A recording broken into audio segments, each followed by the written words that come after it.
Did you know that 1 in 30 children are affected by ADHD? So the chances of you having to adapt your teaching, delivery, or planning to support people with ADHD is very likely.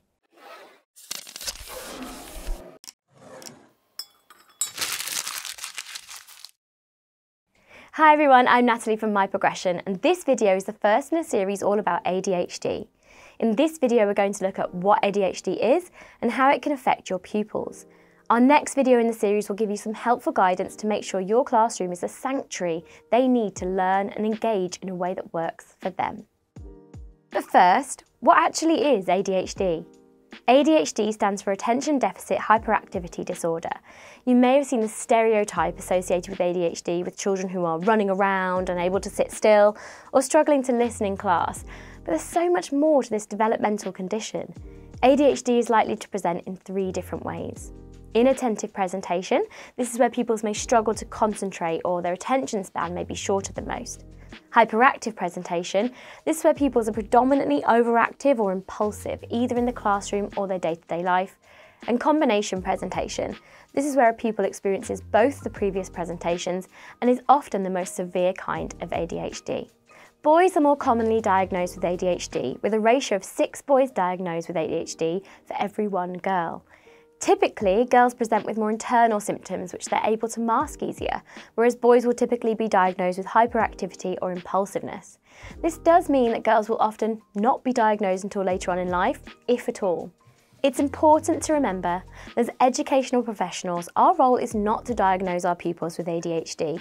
This can only be done by appropriate healthcare professionals and involves a lengthy process of developmental, clinical and psychological assessments. With that in mind, you may be supporting children who are going through the assessment process for ADHD, and they may also benefit from some of the support methods we're going to discuss in the next video. So what does ADHD look like? Well, depending on which of the 3 presentations the pupil has, what you'll experience or what behaviours you'll witness will differ. If your pupil struggles with being inattentive, you may find they have difficulties following your instructions or completing tasks that have been given to the whole class. They may have a tendency to drift away or lose focus during lessons, and their organisation could be quite scattered and their desk messy. Often these pupils will find themselves getting distracted easily, and when a member of staff is speaking to them, they may struggle to listen or take it all in. If your pupil struggles with hyperactivity, you might find they become quite restless and active in your lessons, with a tendency to fidget or fiddle with anything they can get their hands on.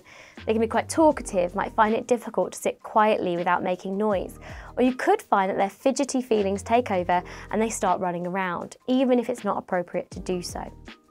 And if your pupil struggles with their impulsivity, you may find they're often talking over their peers or interrupting you when you're teaching or giving instructions. They might feel like their answers just bubble up inside them, and even though they know they should put their hand up and wait to answer a question, they may struggle to contain themselves. And sometimes these pupils will try and answer your questions before you've finished your sentence, and tasks where they need to wait their turn or be patient can be difficult for them. Now, for a pupil who lives with ADHD, their schooling can often be affected by the way their ADHD presents itself. So some of the challenges a people with ADHD may face: the stigmas surrounding ADHD pupils. The picture that's often painted of ADHD involves children being unsafe, medicated, disruptive, and creating chaos everywhere they go. These stigmas can be incredibly damaging to the pupils as they're mostly over-exaggerated, causing them to suffer from bullying, isolation, or harsh words from those around them. You might have even heard someone flippantly saying, "Oh, I'm feeling a bit ADHD today," when they're struggling to focus. This is really demeaning to pupils that do struggle with this condition every day, and as educational professionals, it's important to address any of these stigmas, particularly those that come from their peers.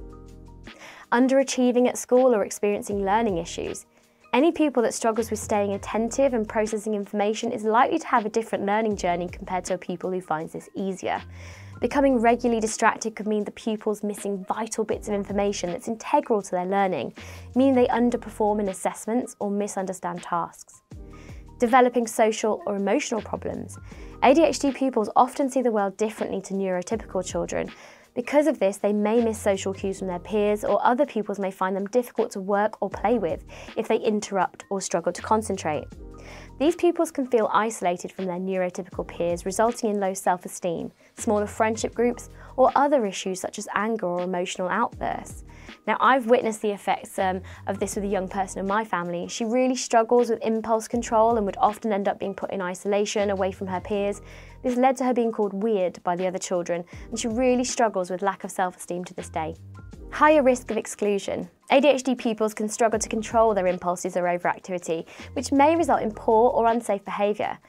If these pupils struggle to focus or retain information, they may also struggle to remember the strict rules they've been given. Because of this, these pupils may be more likely to repeat the behaviour in future, resulting in exclusions. Opposition or defiant disorder is another condition linked to ADHD. This is where a child shows a lot of anger or uncooperative behaviour towards people in charge, such as their teachers or their parents. Children with this condition will likely need to be educated outside of mainstream education. Lying or over-exaggerating. We know that some pupils with ADHD can be quite impulsive, which can lead to the pupil lying. This could be something as simple as a pupil saying they understand the task when actually they zoned out for a moment and are completely lost. Or something more severe, like they've damaged something or hit another pupil. It's a way of coping with the challenges caused by ADHD. Lying takes away the pressure of having to figure out how to do a task. And for many kids with ADHD, that's worth getting in trouble for, especially if they're used to it. Mental health issues. Although ADHD is not a mental health condition, evidence suggests that children with this condition might be more likely to develop a mental health condition. Up to 30% of children who have ADHD also have a serious mood disorder like depression. And some experts say that more than half of people who have the condition will get treatment for depression at some point in their lives. Children may have trouble getting along in school with friends, and that can lead to deep feelings of hopelessness and other signs of depression. Time blindness. Time blindness is the inability to sense how much time has passed and estimate the time needed to get something done. This is a legitimate issue for people with ADHD. It's not the intentional act of disregarding time or disrespecting someone else's time. And sleep issues. ADHD can also lead to sleep problems, meaning children feel tired, run down, and struggle to concentrate. And as you've heard through this video, ADHD is complex and challenging for anyone with this condition. I know I've already said this, but it's not your job to diagnose your pupils unless you are trained to do so. If you do have a concern, then raise this with your line manager, who will assist you in finding the correct way to approach this. In the next video in the series, we'll look at methods and techniques that you can use to assist the children in your class who have ADHD. In the meantime, if you do have any advice, then please drop us a comment in the box below. And whilst you're there, like, subscribe and click on the bell to keep hearing more from My Progression. As always, I've been Natalie, and let's keep your career in motion.